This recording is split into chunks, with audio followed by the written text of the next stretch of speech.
Assalamu alaikum listeners. So today I'm gonna read a novel named हम भी वफा निभाएंगे by अमराहा शेख. नाश्ते की मेज़ के गिर्द रखी कुर्सियों पे बैठे घर के 6 अफराद नाश्ता करने में मसरूफ़ थे. सरबराही कुर्सी पे अहमद अयाज वली के दादा बैठे थे. दाएं जानिब 27 साला वली अब्दुल्ला अपनी भरपूर मर्दाना वजाहत के साथ बैठा नाश्ते से इंसाफ कर रहा था, जबकि बाएं जानिब अब्दुल्ला अहमद वली के वालिद थे. मुस्कान वली की इकलौती छोटी बहन थी.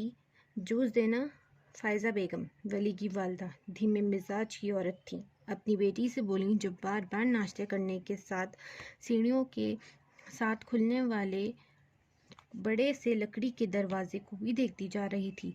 झुक कर अपनी माँ के लिए जग से कांच के गिलास में जूस उंडेलने लगी. उसी वक्त लकड़ी का दरवाज़ा खोल के कोई तेज़ कदमों से चलता अंदर दाखिल हुआ. एक कंधे पर बैग लटकाए, अपने लंबे घने बालों को ऊंची पोनी बांधे मुस्कुराती हुई वो कॉलेज जाने के लिए तैयार सरअत से उनकी तरफ आई थी. इफ्तीन माजिद अहमद की छोटी साहबजादी थी. अस्सलामु अलैकुम. इफ्तीन की चहकती हुई आवाज़ खामोश माहौल में गूंजी तो सब ने बैक वक्त जवाब देकर एक नज़र उसे देखा था, जो तेज़ी से अहमद अयाज साहब के करीब जाकर लाट से गले लगी थी. वली ने सरसरी सी नज़र दोबारा उस पर डाली थी, जो अब अब्दुल्ला साहब के करीब जाकर राजदारी से ज़रूर कोई बात बनवा रही थी. लड़की, आते ही फरमाइशी प्रोग्राम शुरू हो गया है तुम्हारा. चलो नाश्ता करो, बाद में फरमाइश कर लेना. भारी मर्दाना आवाज़ पर इफ्तीन तेज़ी से सीधी होकर वली को देखने लगी, जिसकी आवाज़ भी उसी की तरह ही खूबसूरत थी. वली भाई, मैं नाश्ता करके आई हूँ ताकि आराम से ताया अबू से फरमाइश कर सकूँ. क्यों ताया अबू, कैसी लगी मेरी चालाकी?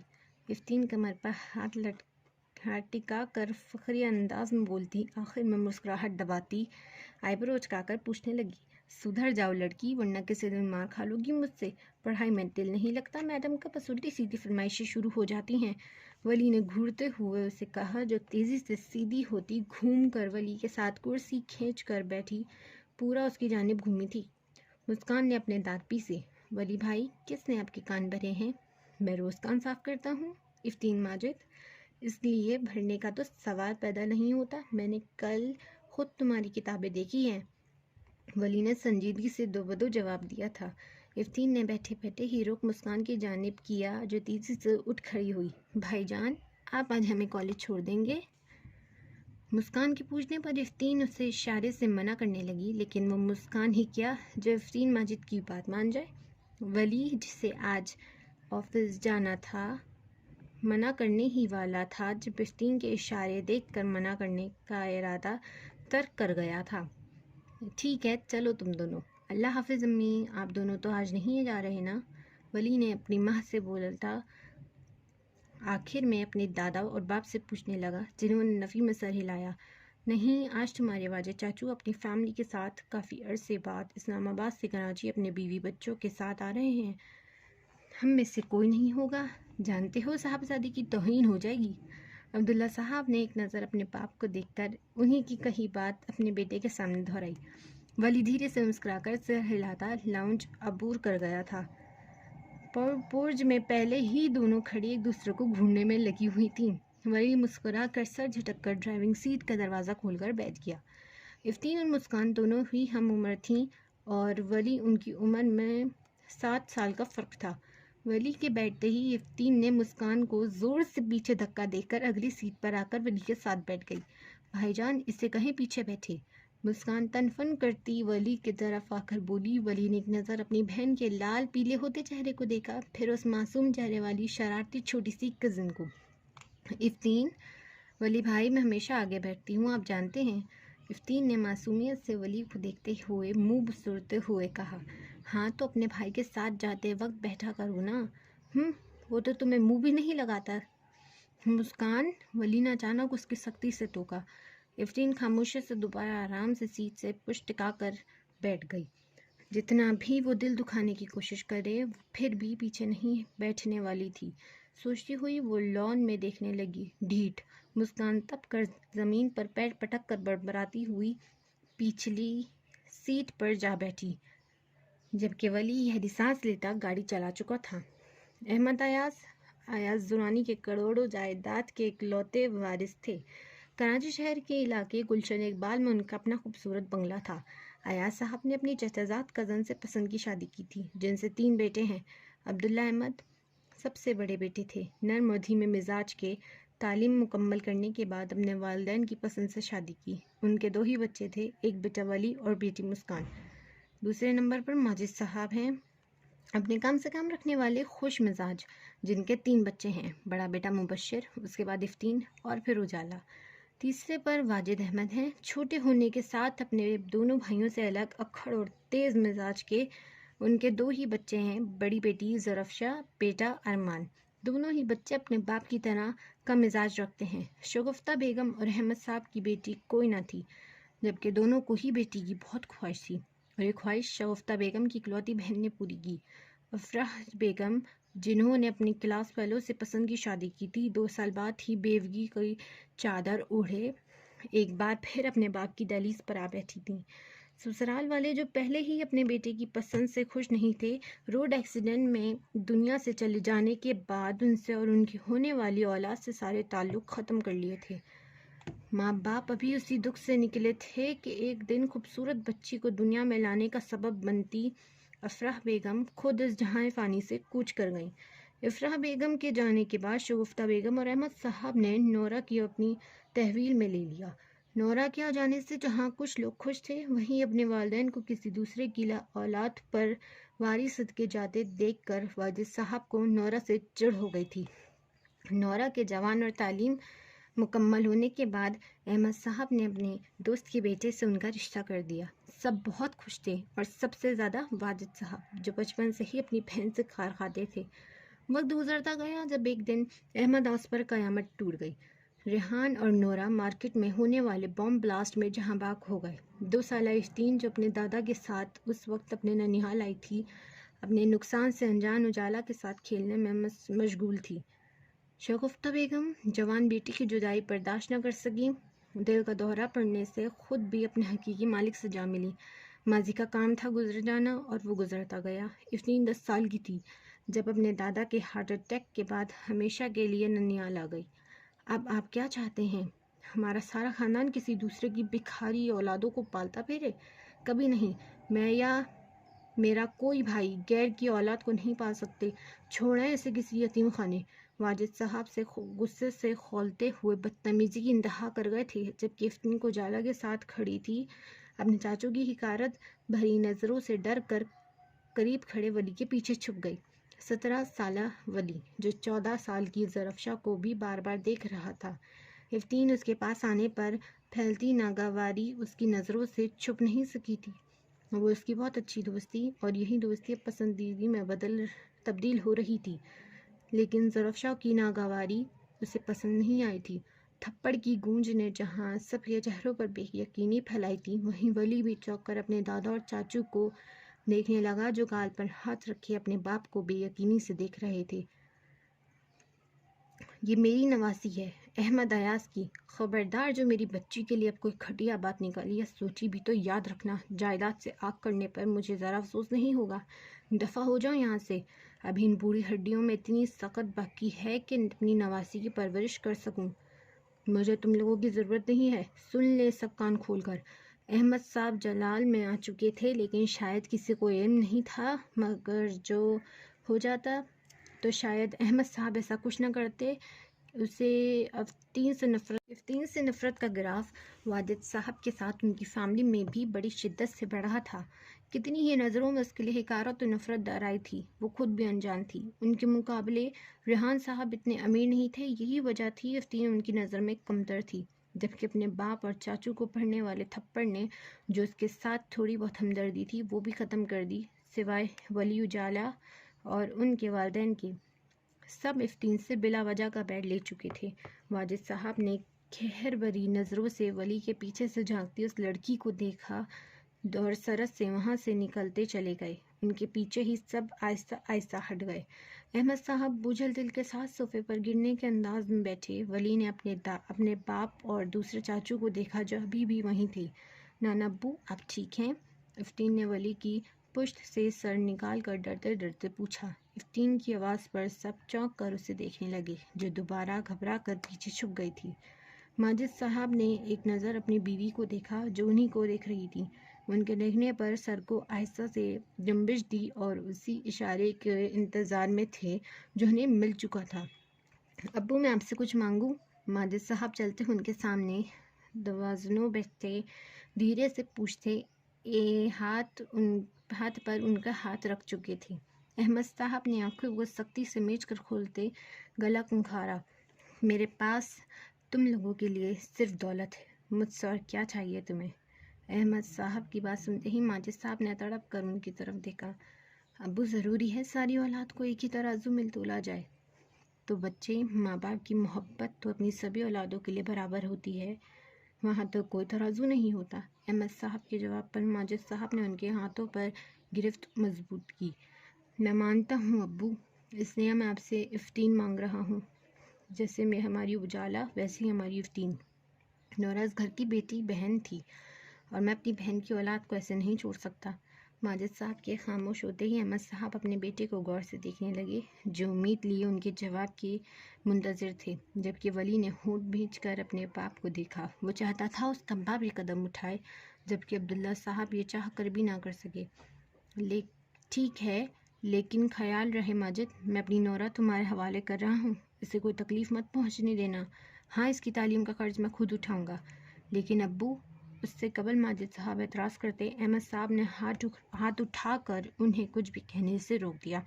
نہیں ماجد، ماشاءاللہ تمہاری اپنی اولاد بھی ہے، میں نہیں چاہتا میری بچی کو ہمارے باپ کے ٹکڑوں پر پلنے کا کبھی کوئی تانا دے۔ یہ دولت اور غربت دونوں ہی بڑے ظالم ہیں۔ بیٹا، کلیجہ نوچ کر بھی بتاؤ نہ، تب بھی یہ ظلم کرنے سے باز نہیں آتے۔ کبھی دولت رشتوں کا خون کرتی ہے تو کبھی غربت دیمک کی طرح دل چاٹ جاتی ہے۔ تم سے بس یہی چاہتا ہوں، میری بچی کا خیال رکھو، اور کچھ نہیں چاہیے۔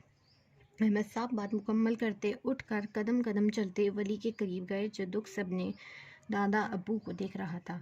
احمد صاحب نے جھانک کر اسے پیچھے دیکھا۔ افتین خاموشی سے آنسو بہاتی سر اٹھا کر اپنے نانا ابو کو دیکھنے لگی، جو دھیرے سے مسکرائے۔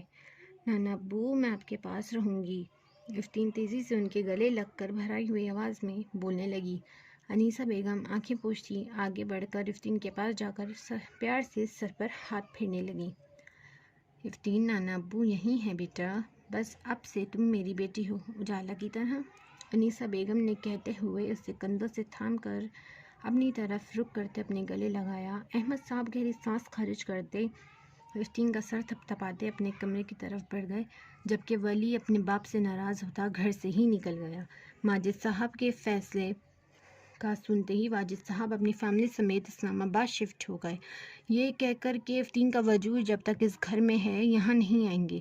ولی اور ظرف دکھی تھے، جبکہ ظرف کی نفرت میں اور زیادہ اضافہ ہوا تھا۔ احمد صاحب خاموشی سے سب کو دیکھ رہے تھے، جو بن ماں باپ کی بچی سے اس قدر اپنی نفرت کا اظہار کر چکے تھے۔ امی، آپ کو کیا ضرورت تھی اس منحوس کو لینے کی؟ میں نہیں مانتا اسے بہن، میری صرف ایک ہی بہن ہے، اجالا۔ مبشر جب سے معلوم ہوا تو وہ ہتے سے ہی اکھڑ گیا۔ چپ ہو جاؤ مبشر، دادا ابو سن لیں گے تو سن لیں، مجھے فرق نہیں پڑتا۔ اس گھٹیا منحوس لڑکی کی وجہ سے میرے چاچو کو تھپڑ مارا اور اب وہ ہمیں چھوڑ کر چلے گئے ہیں۔ مبشر پھر غصے میں بدتمیزی کرتے ہوئے چیخا، جب انیسہ بیگم نے آگے بڑھ کر اس کے دونوں کندھوں پر ہاتھ رکھا۔ بس کرو بیٹا، یہ منحوس نہیں، سونے کی چڑیا ہے۔ ابھی تم چھوٹے ہو، نہیں سمجھو گے۔ ہم چلو دفع کرو، بہن مت مانو، لیکن پلیز اپنے دادا ابو کے سامنے اسے کچھ مت کہنا۔ انیسہ بیگم نے رازداری سے بیٹے کو حیران کیا، جو اتنا بھی بچہ نہیں تھا کہ ان کی باتوں کا مفہوم سمجھ نہ سکے۔ ٹھیک ہے، مبشر کہتے ہوئے وہاں سے لاؤنج میں گیا، جہاں قالین پر اجالا اور افتین بیٹھی گڑیا سے کھیل رہی تھیں۔ مبشر نے ارد گرد دیکھا، جہاں کوئی نہیں تھا، مطمئن انداز میں چلتا وہ آگے بڑھا، پھر جپٹ کر افتین کے ہاتھ سے گڑیا چھین کر زور سے اس کے روئی جیسے گال پر تھپڑ جڑ دیا۔ اس سے قبل وہ رو رو کر سب کو جمع کر لیتی، مبشر نے دھکا دے کر پاس پڑے کشن کو اس کے منہ پر رکھ کر دبا دیا۔ بھا چھوٹی سی اجالا، جس نے ابھی بولنا شروع کیا تھا، اپنے کھلونے چھوڑتی اپنے بھائی کو پکارتی زور و شور سے رونا شروع ہو چکی تھی۔ مبشر نے گھبرا کر کشن ہٹا کر اسے ڈرایا، خبردار، کسی کو کچھ بتایا تو رات کو اسٹور میں بند کر دوں گا۔ मुबश्शिर कहते हुए वहाँ से भागा। इफ्तीन खांसते हुए साथ रोती हुई उजाला को उठाकर किचन की तरफ भागी। चाची, उजाला रो रही है।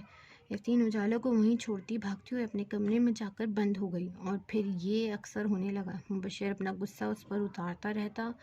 जैसे वो बड़ी होती गई मुबश्शिर से डरने लगी, लेकिन वली से वो डरती नहीं थी। ये भी वली ही था जिसने उसे कभी डांटा नहीं था। वली और ज़ुरैशा भी राब्ते में थे। दोनों आज भी एक दूसरे को पसंद करते थे। वली ज़ुरैशा से शादी का ख्वाहिशमंद था और ये बात वो घर में सभी को बता चुका था। हेलो, अरे अरे, क्या हुआ? आज फिर किसी ने डांटा है? इकरा, जो इफ्तीन के साथ स्कूल से साथ होने के साथ ही बेस्ट फ्रेंड भी थी, इफ्तीन को सोचे में गुम कॉलेज की सीढ़ियों पर बैठे देखकर फिक्रमंद हुई। नहीं, खैर अब इतने भी बुरे नहीं हैं घर वाले। इफ्तीन ने चौंक कर उसे देखा, जो मुंह बनाकर आहिस्ता से कहा, हाँ मेरी जान, इससे भी ज़्यादा होंगे। अच्छा सॉरी, अब ऐसे मत घूरो, सब तुमसे बहुत प्यार करते हैं बस। इकरा इफ्तीन के घूरने पर जल्दी से माफ़ी मांगती हुई बोली, हाँ, अच्छा मज़ाक कर लेती हो तुम दोनों। कैसी दोस्त, क्यों दोस्तों? मुस्कान की आवाज़ पर दोनों ने चौंक कर देखा। मुस्कान करीब ही अपने दोस्तों के ग्रुप के साथ खड़ी उसका मजाक उड़ा रही थी। तुमसे ही तो सीखा है, ज़ाहिर है अच्छा ही लगेगा। चलो इकरा, यहाँ नाकाबिले बर्दाश्त बदबू आ रही है, मेरी तो नाक सड़ गई है। वो इफ्तीन ही गया जो मुस्कान को बख्शे। एक मुस्कान ही थी जिससे खुल कर वो जंग करती थी। अपनी औकात में रहो इफ्तीन जहान, भूलो मत तुम्हारी असलियत क्या है। मुस्कान गुस्से से घूरती हुई सख्ती से उंगली उठाकर बोली। इफ्तीन जो पलट कर जाने वाली थी, मुस्कान की बात पर पलटी। जानती हो, जब तुम मुझे इफ्तीन जहान कहती हो तो मुझे लगता है मेरे अब्बू जान मेरे आसपास खड़े मुस्कुरा कर मुझे देख रहे हैं, और यही एक चीज़ तुम्हारा सर ना फाड़ने के लिए हमेशा फ़ायदेमंद साबित होती रही है। और औकात का तो मेरे नाना, अल्लाह उनको लंबी ज़िंदगी दे, बहुत अमीर और काबिल शख्स हैं। चलो, इफ्तीन संजीदगी से कहती, कुछ पल के लिए उसकी बोलती बंद कर चुकी थी। मुस्कान ने गुस्से से मुट्ठियाँ भींच लीं। गुस्से से वो उसकी पुश्त देखती रही जब उसकी दोस्त ने उसके कंधे पर हाथ रखा। उफ, बहुत बदतमीज़ है ये तो मुस्कान। बहुत ज़बान चलती है इसकी। आज ही इसकी तबीयत ठिकाने करवाती हूँ। अपनी दोस्त की बात सुनकर मुस्कान गुस्से से कहती पैर पटक कर वहाँ से चल दी। दोनों चलती हुई क्लास में आकर बैठी जब इकरा की नज़र उसके चेहरे पर पड़ी। क्या हुआ इफ्तीन, परेशान क्यों हो गई? नहीं, मैं क्यों परेशान होने लगी? खैर, तुम कैंटीन से समोसा और पेप्सी ला दोगी प्लीज़? इकरा की बात पर चौंक कर जवाब देती वो पैसे बढ़ाकर मासूमियत से बोली। इकरा समझ गई वो नहीं बताएगी। जब वो ज़्यादा परेशान होती तो खाना पसंद करती थी। शायद वो अपनी कैफियत छुपाने की अपनी सी कोशिश होती थी। ठीक है, इकरा कहती हुई क्लास से निकल गई। उसके जाते ही इफ्तीन ने सर डेस्क पर गिरा लिया। वो क्यों भूल जाती थी, मुस्कान मुबश्शिर की लाडली है। वो दोनों एक दूसरे को पसंद करते हैं। मैं घर जाते ही वली भाई को सब बता दूंगी। इफ्तीन सोचती हुई कुछ पुरसुकून हुई, लेकिन ये सब उसकी खामख्याली थी।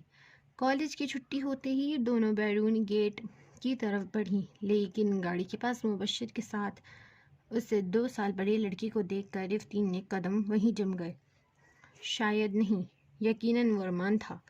मुस्कान के चहकती हुई आवाज़ ने उसे यकीन को पुख्ता किया। चाचू वगैरह इतनी जल्दी आ गए? इफ्तीन यही सोचती गहरी सांस लेती गाड़ी के करीब पहुंचती। उससे कबल वो सलाम करती, मुबश्शिर ने उसका बाजू सख्ती से पकड़कर झटके से उसे अपनी तरफ खींचा। दोनों का तसादुम होते होते रह गया। हल्की सी चीख के साथ वो सहम कर उसे देखने लगी, जबकि अरमान दिलचस्पी से इफ्तीन को देख रहा था। अरमान फितरतन दिल फेंक लड़का था। ज़्यादा ही ज़बान नहीं चलने लगी है तुम्हारी? तमीज़ भूल गई हो बिल्कुल। मुबश्शिर भाई छोड़ें। इफ्तीन मनमना कर अपना बाजू छुड़वाने लगी, जिसने अपनी गिरफ्त और सख्त कर ली थी। मुस्कान महफूज होती सुकून से अगली सीट पर बैठी और जताती नज़रों से उसे देखने लगी, जिसकी नज़र अचानक ही उस पर गई थी। उस उम्मीद पर शायद वो मुबश्शिर को रोके, लेकिन वो तो मुबश्शिर के साथ बैठने पर ऐसे इतरा रही थी जैसे वो दुनिया का आखिरी मर्द है जिसके साथ बैठने के लिए इफ्तीन मर रही हो। कैसे छोड़ दूँ तुम्हें? हाँ, आज तो तुम्हें ज़बान चलाने की सज़ा मिलेगी, ताकि आइंदा तुम मुस्कान से बात करते वक्त अपनी सज़ा को याद कर लो। मुबश्शिर ने कहते साथ उससे पीछे की तरफ झटका देकर छोड़ा। इफ्तीन लड़खड़ा गई। मगरिब से पहले घर पहुंच जाना, पैदल, वरना बहुत बुरा हशर करूंगा, संगदिली से कहता वो घूमकर ड्राइविंग सीट पर बैठा। हाय परी, चलो घर पर फुर्सत से मुलाकात होती है, अगर पहुंच गई तो। अरमान करीब आकर सरता पैर देखकर बोलता, गाड़ी में बैठ गया। बेचारी पैदल कैसे आएगी? अरमान ने दोबारा बाहर खड़ी उस परी पैकर को देखकर कहा। मुबश्शिर हंकार भरता गाड़ी के आगे बढ़ा चुका था, जबकि इफ्तीन कितने ही लम्हे गायब दिमागी से सब देखती रही, फिर सर झटक कर चलने लगी। मेन रोड पर पहुंचकर फुटपाथ पर खड़ी होकर आती जाती गाड़ियों को देखने लगी। आज गर्मी ज़्यादा ही थी, वरना इफ्तीन इतनी मगरूर नहीं थी और ना ही उतने शहाना आदतों की लत लगी थी। अपना हर काम वो खुद करती थी, खाना भी वो शौक से बनाती थी। यही वजह थी वो अक्सर अनीसा बेगम और फ़ायज़ा बेगम के साथ रात के खाने में हाथ बटाती थी। 15 मिनट से एक ही जगह खड़ी वो सोचों में गुम थी, जब किसी ने उसके कंधे पर हाथ रखा। इफ्तीन बिदक कर दूर हटी। इससे कबल वो सरकत पर अपने बैग से ही उसके कंधे को छूने वाले को खींचकर बैग मुंह पर मारती। वली को देखकर बेख्तियार बुलंद आवाज में अल्लाह तेरा शुक्र करती वली से 2 कदम फासले पर आ रुकी। अस्सलाम वालेकुम वली भाई। वली अभी तक इफ्तीन को देखकर हैरान था। वो कभी छुट्टी होने के बावजूद अकेले घर आने के लिए नहीं निकली थी। वालेकुम अस्सलाम, यहाँ अकेली क्यों खड़ी हो? मुस्कान कहाँ है? वली ने बगौर उसके चेहरे को देखकर परेशानी से पूछा। वो यकीनन ऑफिस से आ रहा था। वो मुबश्शिर भाई और अरमान भाई के साथ चली गई। इफ्तीन ने धीमी आवाज़ में जवाब देते सर झुकाया। मुस्कान के साथ हुई मुँहमारी का बताने का अब कोई फ़ायदा नहीं था। जिसका डर था वो तो पहले ही फप्पे कुटनी ने कर दिया था, लेकिन वो इस बात से अनजान थी कि उसके कुछ ना बताने के बावजूद भी वो समझ गया था। इफ्तीन रिहान से वो कभी गाफिल नहीं रहा। 10 साला वो इफ्तीन जिसने डर कर उसके वजूद के पीछे पनाह ली थी, वो उसी दिन खुद से वादा कर चुका था इफ्तीन को कभी टूटने नहीं देगा। मगर नसीब में क्या लिखा है और क्या होने वाला है, दोनों ही इस बात से अनजान थे। तुम्हें क्यों छोड़ कर गए हो इफ्तीन? वली के सर्द लहजे में पूछने पर इफ्तीन ने चौंक कर उससे देखा। वो मेरी दोस्त है ना इकरा, उसके साथ बातों में वक्त का मालूम नहीं हो सका। फिर आप तो जानते हैं मुस्कान को हर वक्त हवा पर सवार रहती है। इफ्तीन झूठ बोलते समय बुरी तरह लड़खड़ा रही थी।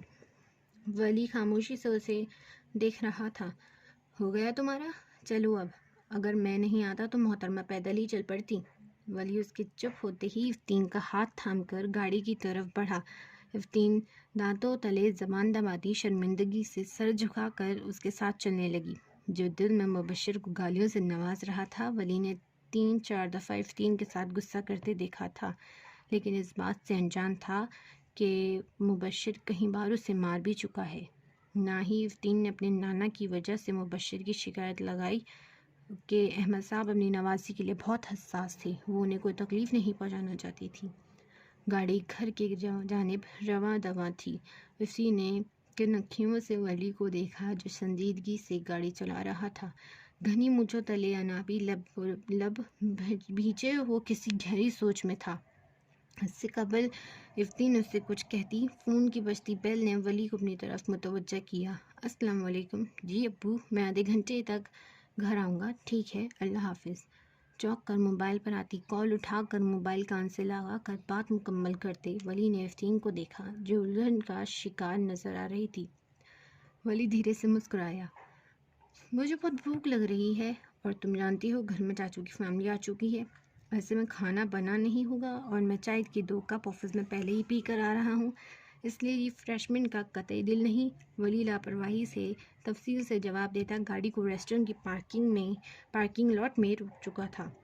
इफ्तीन चौंकी। उसे मालूम ही नहीं हो सका बातों के दरमियान वो पहुंच चुके हैं। गहरी सांस लेती गाड़ी से उतरकर वो वली के साथ अंदर की तरफ कदम बढ़ाती है। अंदर का माहौल भाई की निस्बत काफ़ी ठंडा और पुरसुकून था। दोनों चलते हुए एक टेबल पर आए। इफ्तीन इर्द गिर्द लोगों को देखती कुछ बेचैन हुई थी।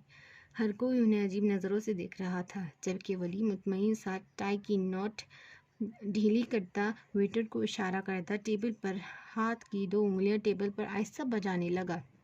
वली भाई, हम गाड़ी में बैठकर नहीं खा सकते? क्यों, तुम्हारा क्या ख्याल है, लोगों की नज़रों से गाड़ी गायब हो जाएगी? वली के दोबदो सपाट अंदाज में जवाब देने पर इफ्तीन सटपटा गई। नहीं, मैं बस। उफ लड़की, क्या हो गया है तुम्हें? दूसरे क्या सोच रहे हैं तुम्हें फ़र्क नहीं पड़ना चाहिए। ये पब्लिक प्लेस है, यहाँ हर तरह के लोग आते हैं। सबको देखना बंद करो। ये बताओ आज क्या किया?